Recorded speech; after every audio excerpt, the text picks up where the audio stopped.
అంత స్త్రీలింగం కాబట్టి దానికి షష్ఠీ విభక్తి గృహిణి వెరీ గుడ్.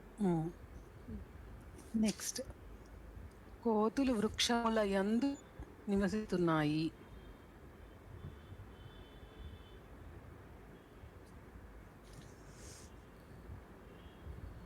చెప్పాలి త్వరగా. వానరాः వృక్షే నివసంతి వసతి. వృక్షస్య ఎందు వృక్షే వృక్షే ఒక చెట్టు అయితే వృక్షే వస్తుంది, చాలా చెట్లు అయితే వృక్షం వృక్షాలు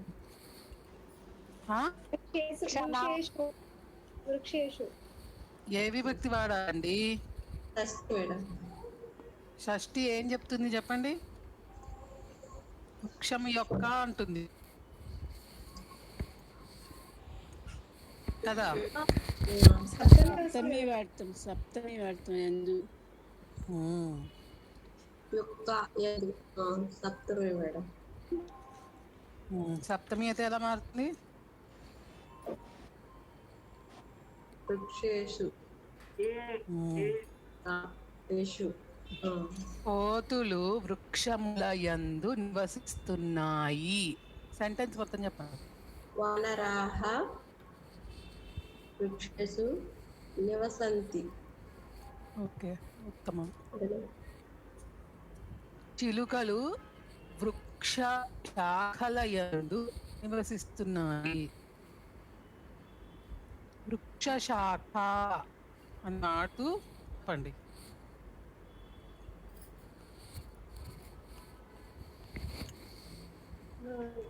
శాఖ అంటే శాఖాసు ఉత్తమం, శాఖల ఎందు అంతే కదండి. కరెక్ట్. చిలుకలు అంటే ఏమంటారు? నేను చెప్తాను ఇది చెప్పాలండి. చెప్పండి చెప్పండి ఎవరో ఒకళ్ళు. శుకాః వృక్షస్య శాఖాసు నివసంతి. వృక్ష శాఖాః అని కలిపి వాడండి. వృక్షస్య శాఖాసు అని కూడా. వృక్ష శాఖ అని కలిపి వాడితే ఎలా వాడతారో చెప్పండి. అదిగా ఒక బుక్ లో చదివాను మేడం. తామర పుష్పము అంటే తామరస్య పుష్పాని అని. మీరు చెప్పింది కూడా కరెక్ట్. వృక్షము యొక్క శాఖలు ఏందో అన్నప్పుడు మీరు చెప్పింది కరెక్ట్.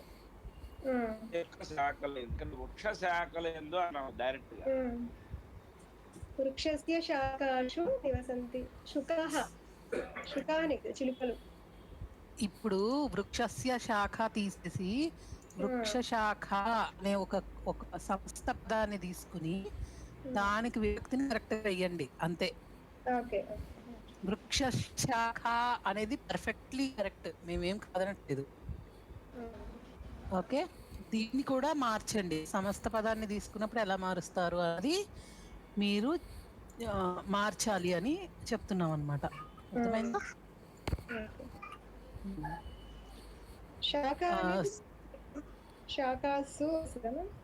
కరెక్ట్ కరెక్ట్, అందుకోసమే అలా అడిగారు. అందుకే నేను కూడా అదే పట్టుకుని చెప్తున్నాను అనమాట. మొత్తం చెప్పండి ఆన్సర్.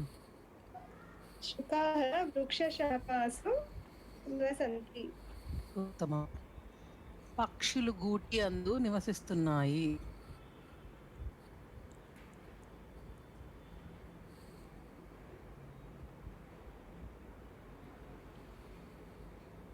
చెప్పాలి.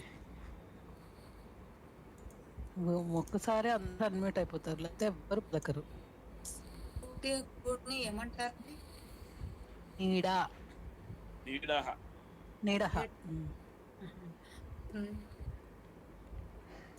పక్షులు ఇక్కడ నకారాంతం కదా వచ్చేది.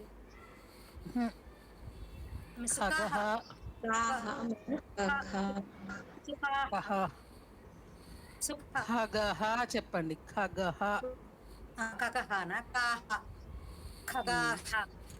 ఫస్ట్ మీరు ఎందు అన్నారా? గూటి అంటే గూటి అందు. ఓకే, నీడే వస్తుంది. సప్తమి ఉపయోగించాలి కదా ఇక్కడ. నీ నివసతి పక్షి ఒక్కటేనా? కక్కాహ అన్నానండి నేను పక్షులు. మరి వ్యవసాయం ఎలా అంటావు? నివసంతి. మ్మ్. నివసంతి బాగుంచడం కదా కరెక్ట్. నివసంతి. చేపలు నీటి అందు ఈదుతున్నవి.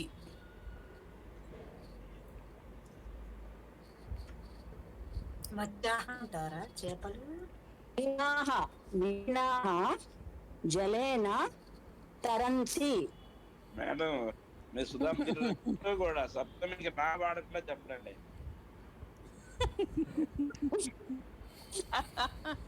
జలేన అంటే తృతీయ విభక్తి అండి. అచ్చా జలంలో కదా, జలము ఇందు జలాత్. జలము నుండి. మీరు చెప్పిన వాటికి అన్నిటిని ఇలా ట్రాన్స్లేట్ చేస్తూ ఉంటా, మీకు అప్పుడు అర్థమవుతుంది. జలై. ఇంకేమైనా మిగిలిపోయాయా? ఏమో మేడం, నేను చూడకుండా చెప్దామని తప్పు చెప్తున్నాను కానీ చూడడం మానేసింది. మంచిదేనండి. ఆ నా ఎట్టి చెడగొట్టేస్తారు. జలే రామి. నిన్నే చెప్పారు, సారీ నిన్నే చెప్పారు. అవును, చాలా సిన్సియర్ గా రామేణ అని మీనా చెప్తాను. మీనా జలే తరంతి. మీనా అంటే ఒకటే మీనాః మీనా జలే తరంతి.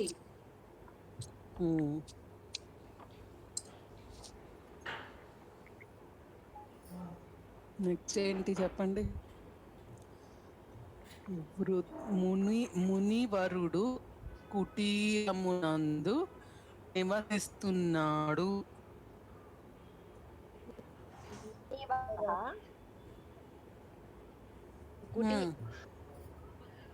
కుటీరము యందు అంతరా కుటీరే నివసతి. నివసతి. ఓకే. వృద్ధుడు వస్తుంది కదా మేడం. కరెక్ట్ అండి. వృద్ధుడు కుర్చీ యందు కూర్చున్నాడు.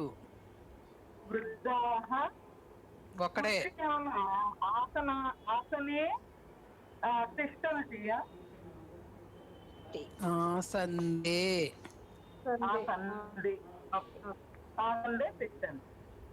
తిష్టంతి ఎందుకండి? వృద్ధుడు. మీరు వృద్ధాః అన్నారు కరెక్టే. తిష్ట అంటే ఉండు అని, తిష్ట ఉన్నాడు అని, కూర్చున్నాడు. ఉపవిశతి.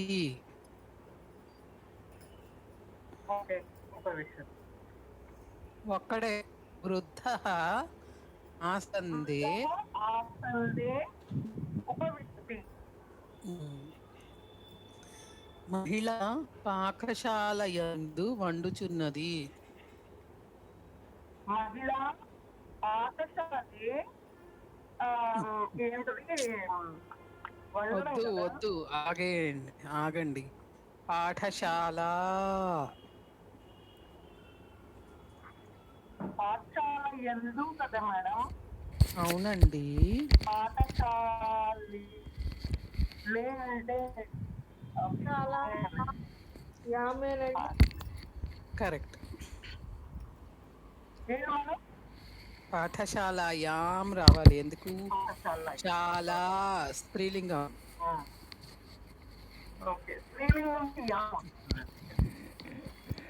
ఏ విభక్తి అండి?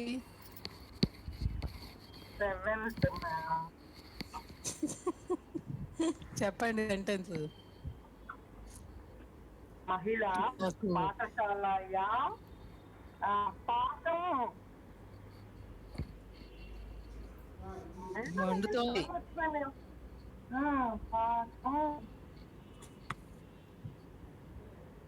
అసలు మీరు వండట్లేదు అనమాట, అందుకే మర్చిపోతున్నారు.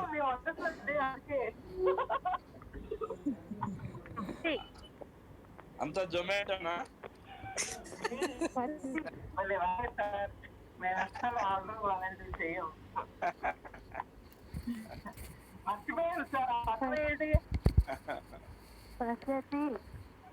పచ్చతి అసలు డైజెస్ట్ కూడా చేసుకోలేకపోతుంది ఆ వర్డ్ ని, అసలు ఇరిపించుకోవట్లేదు. ఇక్కడ గుర్తు కూడా రావట్లేదు పచ్చతి. ఓకే. కలము బల్ల యందు ఉన్నది. బల్ల యందు, టేబుల్ యందు.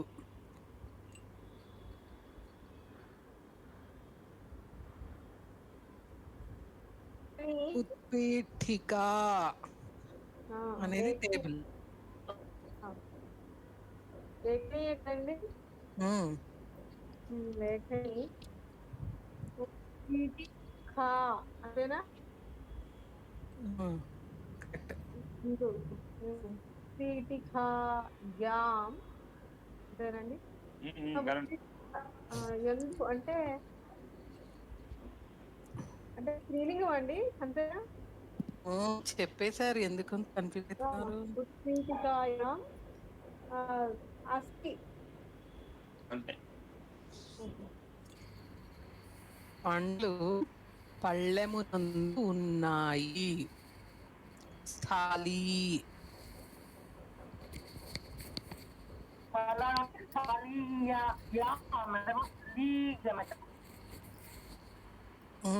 కరెక్టే, కానీ తనకి సంధి జరుగుతుంది.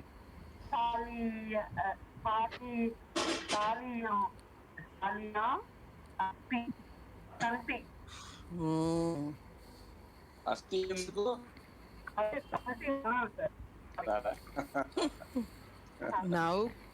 నౌక నది యందు నడుస్తున్నది.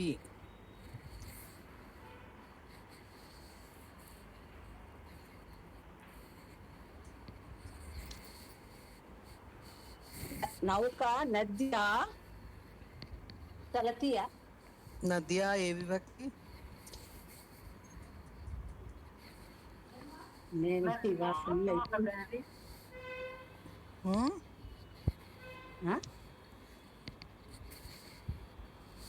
నౌక నౌక నది యందు.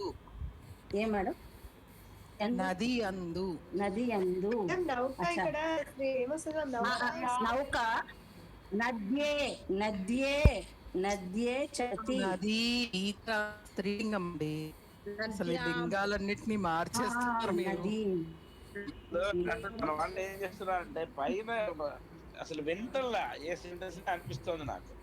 అందుకే నేను ఓపెన్ చేసి చూసి చెప్పండి అంటున్నాను. ఎందుకంటే ఇప్పుడు విన్నప్పుడు కన్నా చూసినప్పుడు ఇంకొంచెం ఎక్కువ ఆలోచిస్తాం కదా.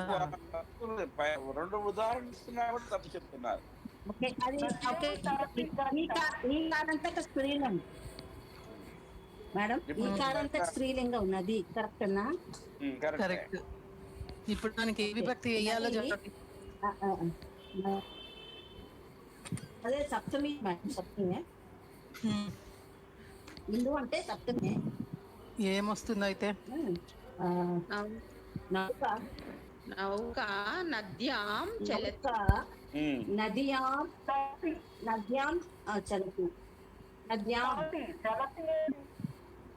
నౌక అని దీర్ఘం అండి. ఫస్ట్ ఆకారం స్త్రీలింగం. అదే నౌక నౌక స్త్రీలింగం.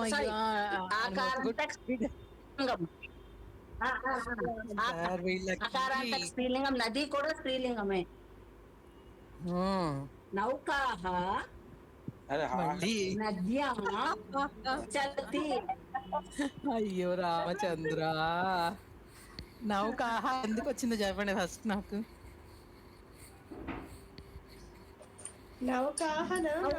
అండి కాదు, నౌకా. విసర్గలు ఎందుకు పెడుతున్నారు ఇది అక్కడ నుంచి? నౌకాః అంటే ఏం మార్చుకొని చెప్పండి. సరే, అనేది బాబాయ్ 1 ట్రాఫిక్ అయిపోయింది.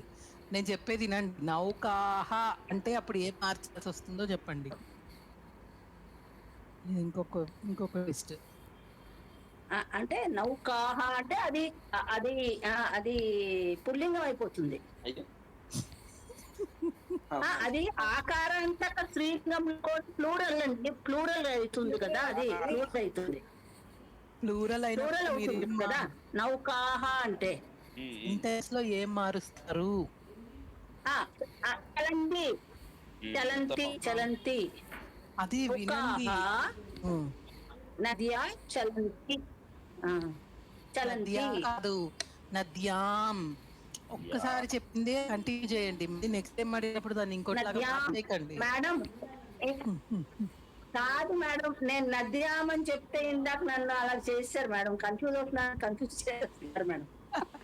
మీరు మేము మాక్సిమం కన్ఫ్యూజ్ చేస్తామండి. నద్యాం మీరు స్ట్రాంగ్ గా కరెక్ట్ గా చెప్తున్నారు, ఇది ఇంతే కదా అనే వరకు నేనైతే లిటరల్ గా కన్ఫ్యూజ్ చేస్తానండి. మీరు చెప్పిన తర్వాత కూడా ఏంటి అలా చెప్పారు మీరు కాదు వెనక అనిపించారు.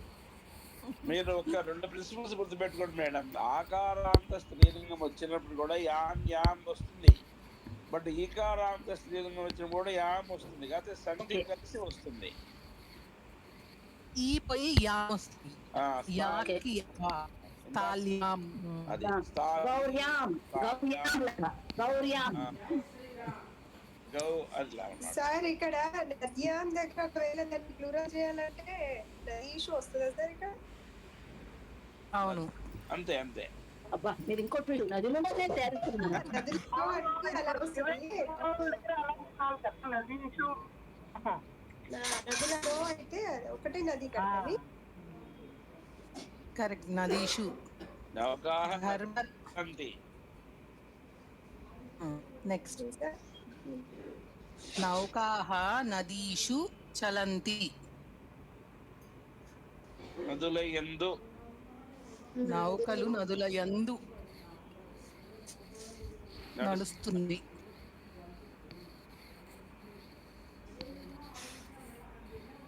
నెక్స్ట్, ధనరాజు పాండవులలో శ్రేష్ఠుడు.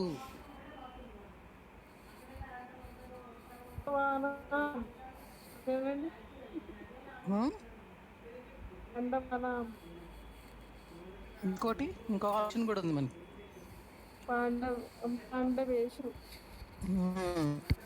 సెంటెన్స్ మొత్తం చెప్పండి. పాండవాయ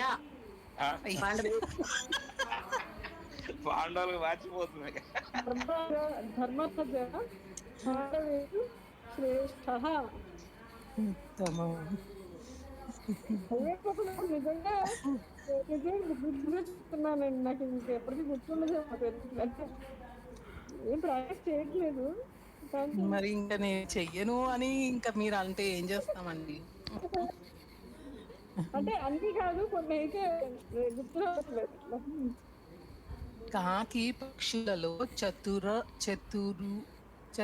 అయినది.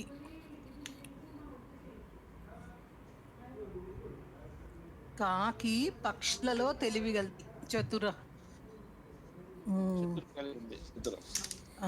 చతురత కలిగింది అంటే మన కలిగిన దానికోసం.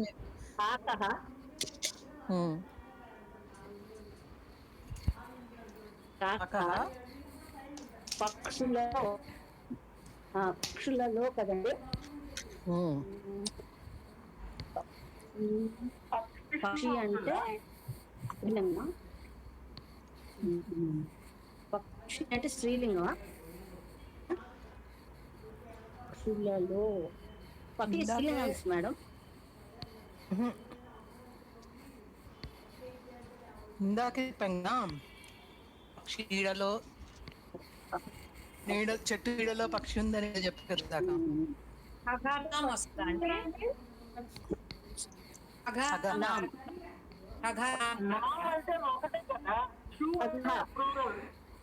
నా అంటే కూడా ప్లూరల్.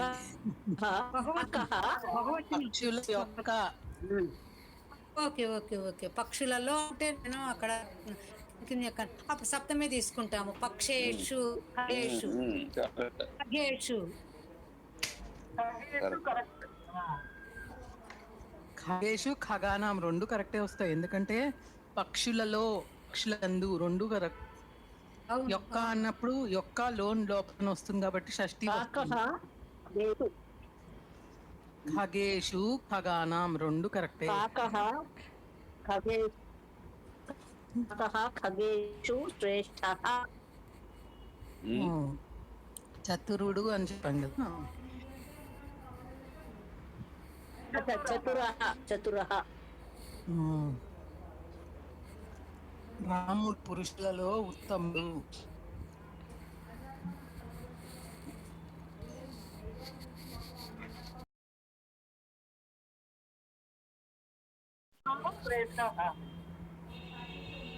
ఉత్తమ ఉత్తముడు అన్నాం కదా. ఉత్తమ. పురుషాం పురుషేషు చెప్పచ్చు, రెండు చెప్పాలి మీరు, ఒకటి చెప్పి ఆగిపోకూడదు. విశేషం ఎక్కువ సెట్ అయిందేమో కదా.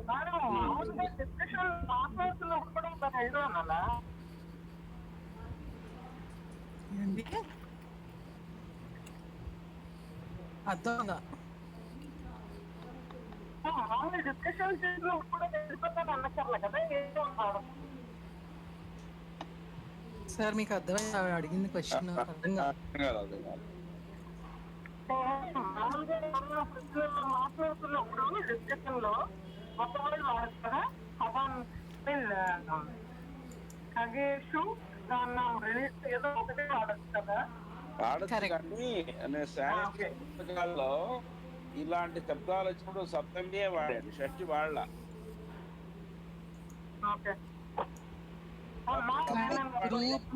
ఒక గ్రూప్ నుంచి ఒకరిని పిక్ చేసుకోవడానికి షష్ఠి కానీ సప్తమి కానీ వాడచ్చు అనేసి మనం తెలుసుకున్నాము. మట్టుకు వాడు సెంటెన్స్ ఇవ్వట్ల సంస్కృత పుస్తకంలో. అదేలేండి, ఎక్కువ సప్తమే వాడుతున్నారు. కాశీ నగరములలో పవిత్రమైనది.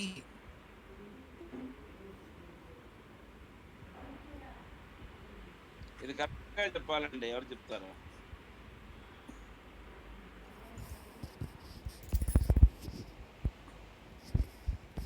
సరే, ఎవ్వరు చెప్పండి.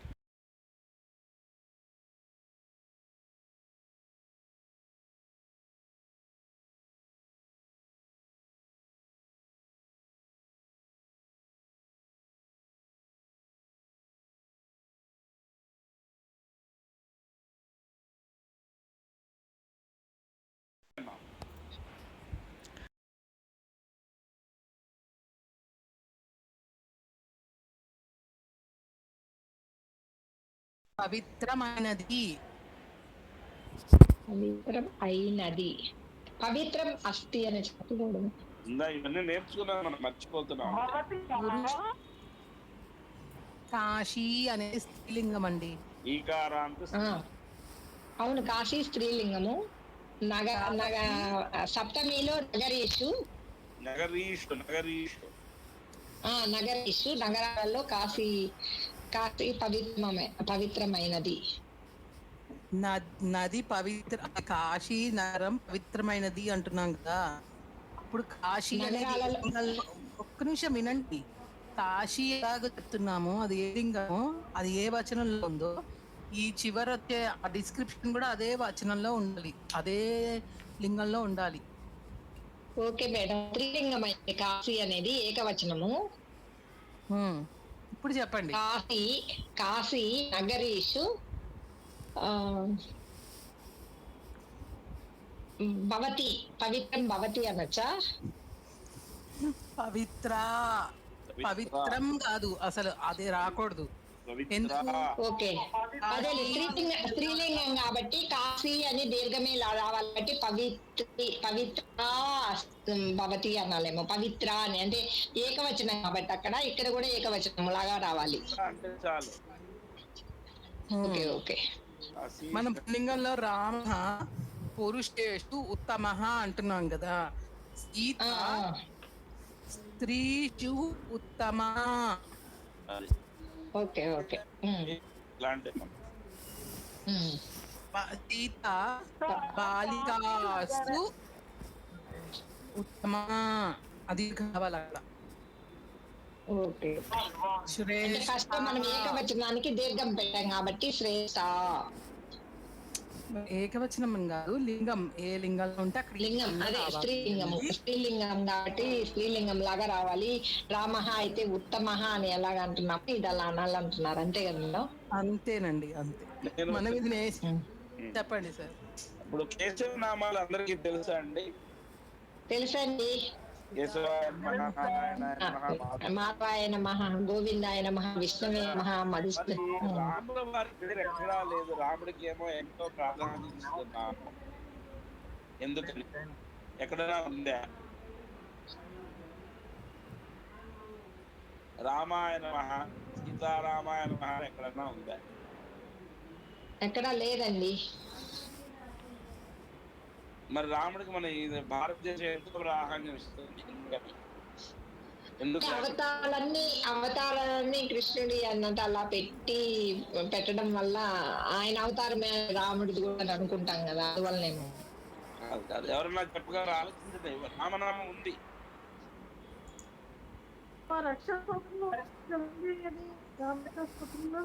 ఇందులోనే కేశవ నామాలు అడుగుతున్నాయి. ఏ సంకల్పం చేసినా కేశవ నామాలు చెప్పుకుంటాం కదా. 16 అందులో రామాయణం నేను ఎందుకు నాకు ప్రశ్న సార్.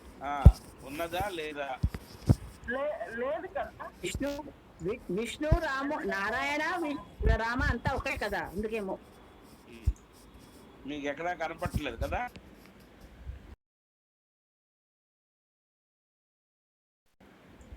ఆలోచించండి, సీతాలక్ష్మి గారు చెప్పగలరు మీకు.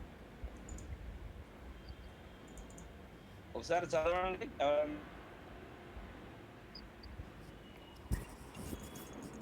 ఓం కేశవాయ స్వహ, నారాయణాయ స్వహ, మాధవాయ స్వహ, గోవింద విష్ణు మధుసూదన త్రివిక్రమ వాహన ఋషికేశ పద్మనాభ దామోదర సంకర్షణ అచ్యుత జనార్దన ఉపేంద్ర హరి శ్రీ కృష్ణాయ నమః. ఇంకా చెప్పండి. చెప్పలేదు. శ్రీధర్ అప్పుడు శ్రీధర్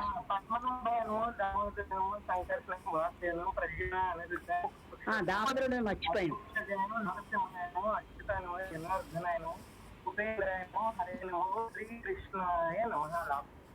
కరెక్ట్ గా చెప్పారు మీరు. ఈ దీంట్లో రామనామం రాముడి యొక్క పేరు ఉన్నదా లేదా? ఇంత చెప్తున్నారంటే ఉండుంటది సార్, ఉండుంటది. ఎక్కడో మీరు ఇంతకు చెప్తున్నారు. ఉన్నది, అందుకే చెప్పమంటున్నాను. మళ్ళీ చదవండి, మళ్ళీ చదవండి.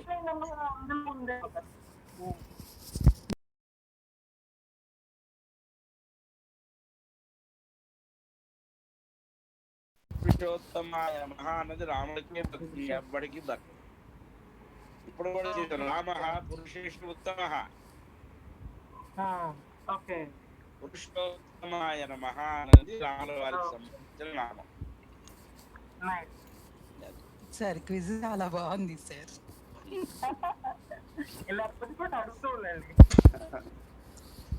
ఎందుకంటే రాముల వారు లేకుండా ఉండదు. ఆయన ఎందుకో మనకి పురుషోత్తమ ఆయన మానవుడే. పురుషుల్లో ఉత్తముడు ఆయన.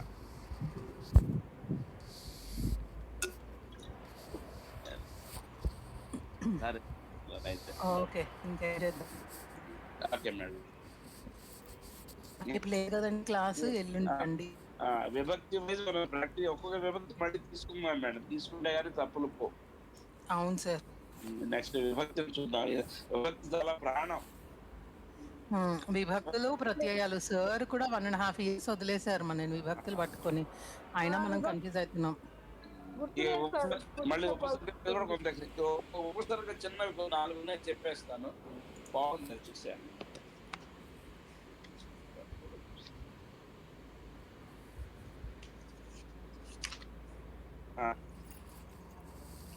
చూడండి, వికిత్సతి అని ఉంది.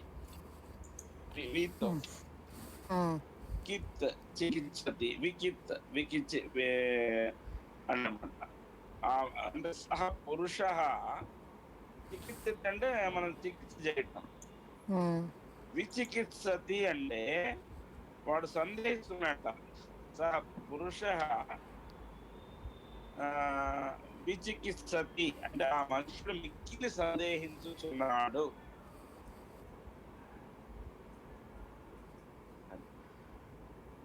అలాగే క్రీడంతి అంటే ఆడుకోవటం. వాళ్ళు ఆడుకుంటున్నారు.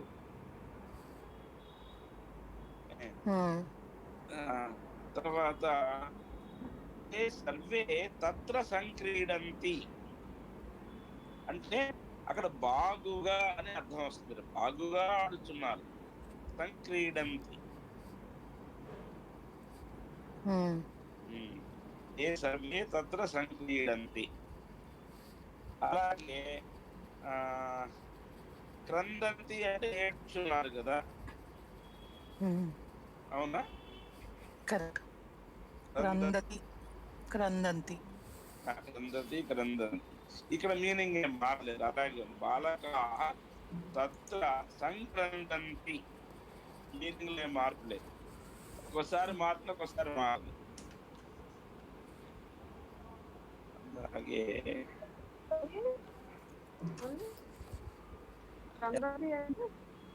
ఏడుతున్నారు. ఏడవటం. Okay okay. చికిత్సే అంటే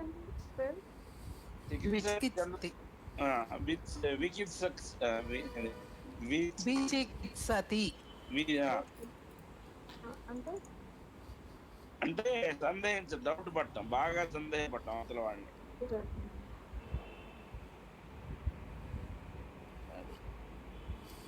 అంటే ఇది బాగా ప్రాక్టీస్ చేయాలండి. చక్కగా ఒక్కొక్కటి తీసుకోవడం, దాన్ని డిస్కస్ చేసి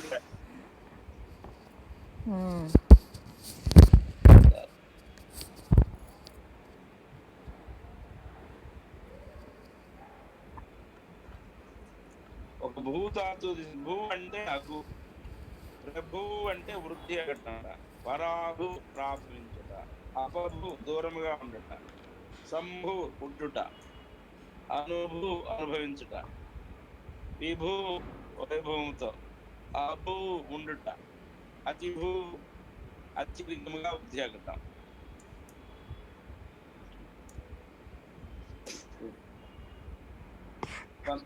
కాదు, ఇప్పుడు వాక్యాలు ఇవ్వట్లేదు, మీనింగ్ లో వస్తున్నాయి వాక్యాలు ఉండవు. అవును సార్, వాక్యాలు ఎలా వాడాలో తెలియట్లేదు. చూద్దాం మళ్ళీ. Okay madam, okay. ఈవినింగ్ ఋగ్వేదం వస్తారా? లేకపోతే వస్తా. నేను కొద్దిగా పని మీటింగ్ శంకరమఠంలో వెళ్తాను. అది నేను ఎప్పుడు వినలేదు కూడా. యాక్చువల్గా నేను వినాలి.